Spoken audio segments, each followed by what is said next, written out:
قالوا الصومال معجزة الإسلام. إن الصوماليين أسسوا مدنا كثيرة وكبيرة أثناء الحروب الأهلية، وافتتحوا عشرات الجامعات الوطنية، ونشروا المدارس في كل أنحاء البلاد، وبنوا في كل ناحية مسجدا ومدرسة ومركزا.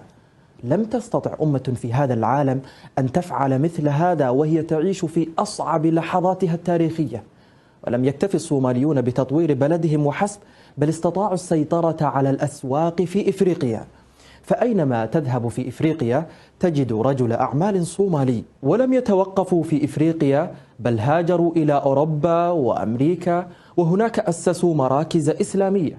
وقل أن تجد مركزا إسلاميا أو مسجدا في أمريكا إلا وفيه داعية صومالي أو إمام من أصول صومالية.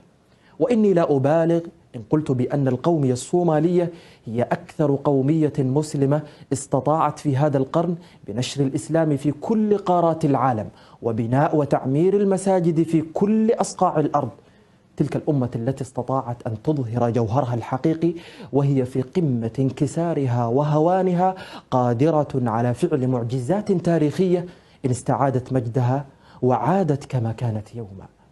إنها الأمة الصومالية التي لا تعرف معنى الاستسلام، وكلما وصلت إلى طريق مسدود شقت بنفسها طريقا آخر ولم تستسلم.